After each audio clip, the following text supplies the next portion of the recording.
Berlin's ruined royal palace, the Schloss, came in the firing line. Its remains stood in East Berlin, and the communist authorities there decided that with its imperial past, it represented the wrong kind of history. In 1950, it was demolished.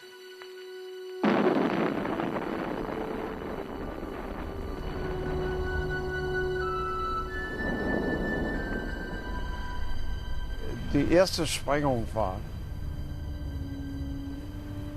unser Professor Weithas. Der hat uns wie ein Verrückter, der sonst ein sehr ruhiger und netter Mensch war, hat er uns weggescheucht da vom Fenster. Wir mussten verschwinden. Wir durften uns das nicht ansehen. Es war einfach traurig, nicht, dass alles so runterging.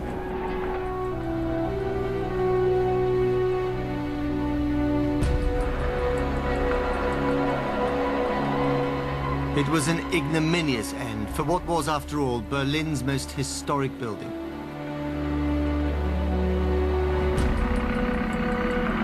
And where the Schloss stood, today there's a vast sandy pit.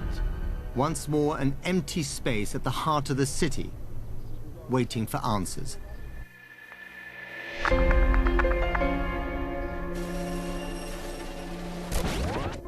For a decade after the demolition of the Schloss, East and West Berlin became more and more divided. One Sunday in 1961, the East Berlin authorities began work on a structure that was to define the lives of all Berliners for nearly 3 decades. That day came to be known as Stacheldraht-Sonntag, or Barbed Wire Sunday. The barbed wire would quickly be replaced by reinforced concrete. Arc lamps and guard towers watched over the notorious death strip. An exposed no-go area of bare sand that cut a huge swathe through the city.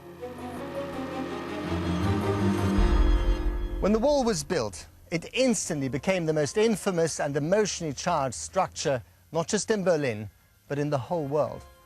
The people of the city had seen many grotesque things in the 20th century, but this was new. Ruthlessly, the wall cut everything in its path in half. Entire communities, neighborhoods, families, even the dead weren't sacred enough.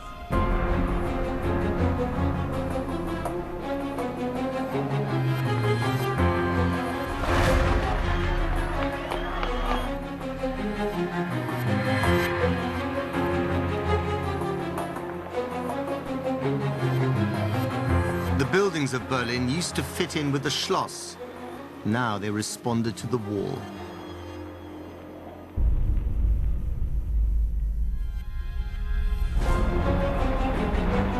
Once more, East and West competed, this time for height. Right-wing press baron Axel Springer taunted the East Berlin authorities by commissioning a new headquarters in West Berlin, right next to the wall. Einigkeit und Recht und Freiheit.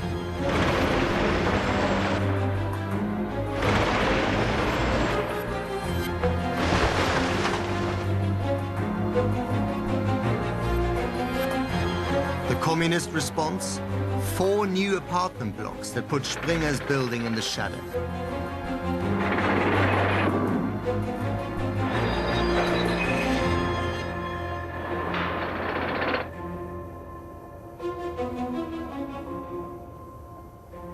But even these were dwarfed by another project in the east, the Fernsehturm, or TV tower. Constructed in 1969 at over 360 meters tall, it quickly became a Berlin icon, visible right across the city, east or west. For the communists, it was a symbol of newness, of technology, of the future, proudly flaunted in the face of the West. But how could the communists replace this? It was now 20 years since the demolition of the Schloss, Berlin's royal residence. In 1973, construction finally began on a replacement.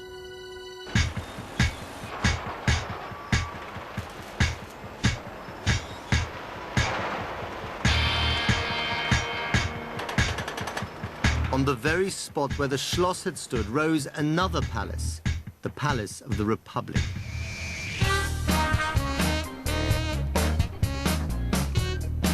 It was the seat of the East German Parliament, but it was also meant to be an open house for the people, and they made the most of it.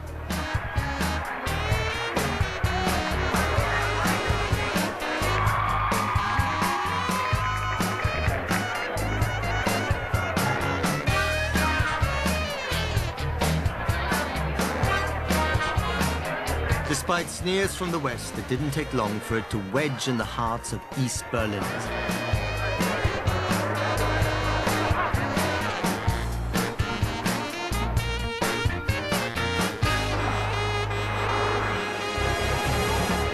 Ja, ich habe schöne Konzerte gehört, ich habe schöne Familienfeiern erlebt. Das war öfter und das war sehr schön. Ich habe das Haus als wichtig für unsere Stadt gesehen. Es war ein neuer Mittelpunkt. Ich bin keine Architektin, kein Fachmann. Aber als Bürgerin. Oder Fachfrau. Aber als Bürgerin dieser Stadt fand ich den Palast schön. Those who mourned the Schloss, though, looked rather less kindly on the building that had replaced it.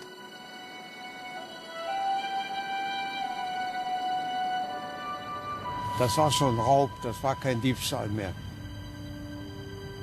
Ne? Das war ein Raub. Ne?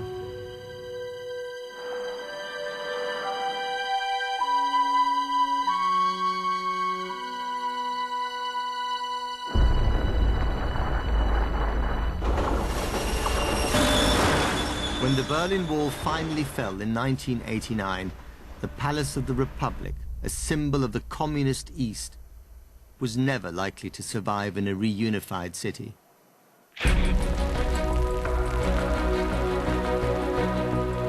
In 2006, demolition began.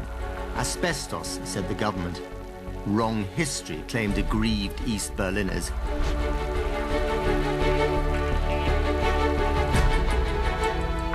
Either way, the site became vacant once again. And the question hung over the empty space. What should be built here? A building that acknowledged the past, or one that embraced the future? Now, remarkably, plans are in place to rebuild the old royal palace, the Schloss, in the very same spot where it once stood. Wichtig ist es für Sie, dass das Schloss neu gebaut wird jetzt, Herr Wolf. Was ich davon halte? Ja. Ich finde es großartig. Und was glauben Sie? Ich finde es völlig unsinnig, das neu zu bauen. Unsinnig und großartig. Und wieso? Weil das Schloss keine so positive, große historische Bedeutung hat, dass man da unbedingt viel Geld reinstecken muss. Und was glauben Sie, Herr Wolf? Das kann ich überhaupt nicht verstehen. Also, dass Sie als ältere Dame eine solche Meinung haben, ist es städtebaulich wichtig, dass hier wieder das Schloss hinkommt und nichts anderes. Was sagen Sie jetzt dazu?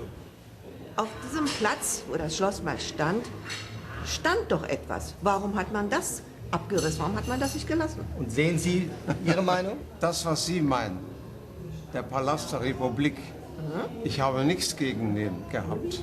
Der ist, sage ich immer noch, völlig deplatziert, sowohl in städtebaulicher Hinsicht, nicht wahr? Er gehört da nicht hin. Für Sie war die Demolierung des Schlosses die Verschüttung der Vergangenheit und für Sie war die Demolierung des Palastes der Republik die Verschüttung der Vergangenheit.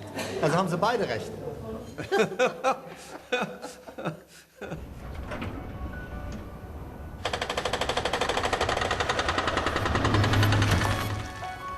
For as long as arguments like these continue, Berlin will remain restless. And this is what makes it unique. A new city, still coming to terms with its past.